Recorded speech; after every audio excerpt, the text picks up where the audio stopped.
Vous avez déjà entendu parler de ça? Oui, effectivement, la poule pond par le bec. Je m'explique.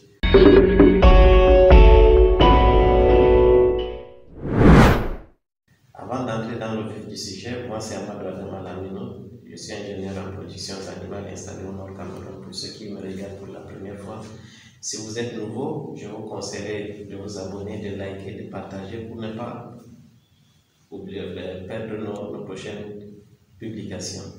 Alors, pour entrer dans le vif du sujet, avant d'entreprendre dans la production des œufs, il faudrait d'abord choisir un bon site, c'est-à-dire éloigné de la ville, où il y a moins de pluie, dans des zones bien drainées. Et surtout, si vous avez le choix à faire, il faudrait vous implanter dans des zones où il fait moins chaud dans le pays, à savoir si c'est au Cameroun, à partir de Yaoundé en descendant jusqu'au Grand Sud Cameroun.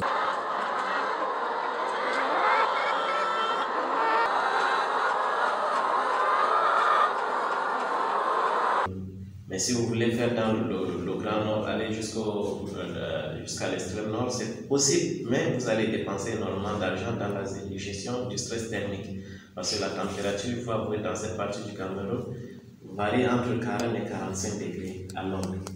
Donc, vous convenez avec moi que ce n'est pas évident de produire par rapport à ce climat. Mais si vous voulez faire, vous allez dépenser énormément dans la gestion du stress thermique, c'est-à-dire dans le bâtiment, dans les installations et autres.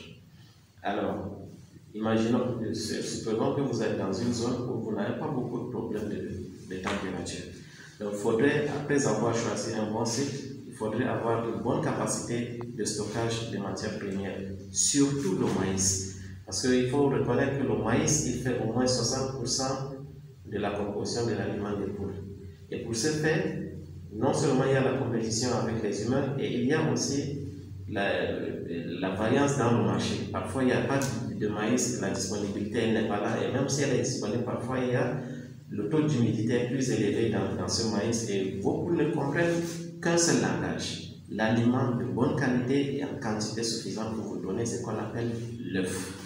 Alors, pour un bon entrepreneur, si vous n'avez pas suffisamment où stocker ces ingrédients, moi je vous conseillerais, ou bien vous n'avez pas les moyens suffisants pour faire un bon stock, je vous conseillerais d'avoir un abonnement ou bien un partenariat avec une bonne provenderie pour que vous n'ayez jamais de rupture d'aliments. Donc, et concernant l'alimentation, on a 5 types d'aliments pour les poules pondeuses. À partir du premier jour, il y a d'abord ce qu'on appelle l'aliment de démarrage, qui va du premier jour à la 8e semaine. Après cet aliment de démarrage, on a l'aliment croissance ou bien poulette, qui va de la 8e semaine à la 16e semaine. Après cela, on a l'aliment pré-ponte, qui va de la 16e semaine à 5% de production. Et après, on a l'aliment ponte phase 1, qui va de 5% de production à 45 semaines d'âge. Et de 45 semaines d'âge jusqu'à la réforme, on a l'aliment ponte phase 2. Alors, je voudrais un peu revenir sur l'aliment phase pré-ponte. L'aliment pré-ponte, jusqu'à 5% de ponte, comme j'avais expliqué, les gens ont souvent tendance à ne pas trop comprendre ça. Vous allez donner l'aliment pré-ponte jusqu'à ce que vous ayez un taux de production de 5% dans votre ferme. À supposer que vous avez 10 poules. 5% de 10, ça fait combien? Ça fait 5 œufs. Maintenant, introduire l'aliment ponte phase 1. Et la plupart du temps, dans les fermes, les gens ont tendance à ne pas respecter la phase 1 et la phase 2. Ce qui engendre généralement les pontes en dents de scie. Aujourd'hui, vous montez, demain vous redescendez, après demain vous montez, vous redescendez. Les calibres varient et tout ça. La raison, elle est simple. Quand la poule commence à produire, elle a un besoin en calcium qui est moins élevé que lorsqu'elle est sincèrement en production. Parce que plus elle pond, plus elle a besoin du calcium, plus il y a la mue qui s'installe et tout ça. Il faudrait de plus en plus de calcium par rapport à son besoin. Vous allez constater que si à partir de la 44e, 45e semaine, c'est là où la poule commence généralement à développer le phénomène du piquage, des casses des œufs, des petits œufs et tout ça là. C'est pourquoi? Parce que c'est un phénomène naturel. C'est ce qu'on appelle en anglais le survival of the fittest. Elle cherche à réguler la quantité de calcium qu'elle a pour se maintenir en vie et continuer son cycle. Vous allez voir parfois, elle préfère perdre son plumage ou bien chercher à casser les œufs et prendre ce qui est là et tout ça. C'est parce que la notion de pondre phase 1 et 2 n'est pas là. Il y a pas, les éleveurs ont souvent tendance à dire que non, moi je préfère maintenir, je ne voudrais pas, vraiment docteur, je ne voudrais pas toucher mon aliment. Je préfère tout faire parce que si je change mon aliment, je risque de perdre les œufs. Non. Là, on ne change pas véritablement grand-chose. Sur le taux de protéines, c'est pratiquement le même. Mais sauf au niveau du taux de calcium que ça augmente. Pour qu'elle puisse avoir des œufs de qualité. Vous allez vous rendre compte que si ce n'est pas changé, tout ça, à partir de la 45e semaine, on vous appelle à gauche, à droite. Il y a le cannibalisme s'est développé, il y a les petits œufs qui sortent, elles cassent des œufs, elles deviennent agressives et tout ça. Il y a le phénomène de poules couveuses qui se manifeste dans le bâtiment.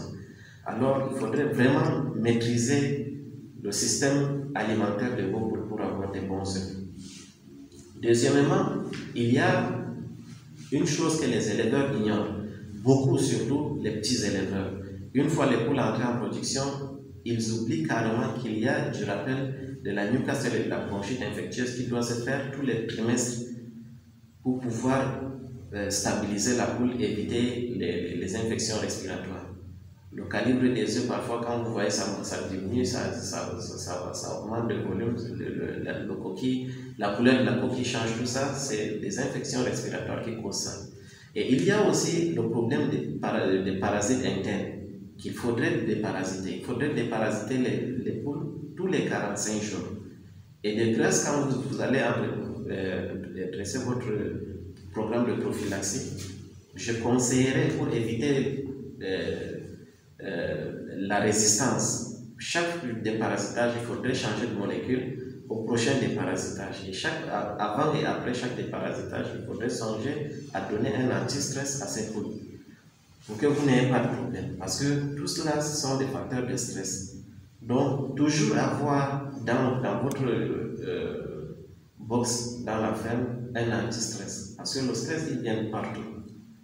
Donc, il faudrait toujours avoir un anti-stress et maintenir, toujours rappeler chaque trimestre, vous rappelez votre vaccin de Newcastle et bronchite infectieuse, déparasiter les poules tous les 45 jours et chaque déparasitage, il faudrait changer de molécule. Si vous avez déparasité avec du levamisole ce mois, ce mois-ci, le prochain mois, il faudrait utiliser une autre molécule.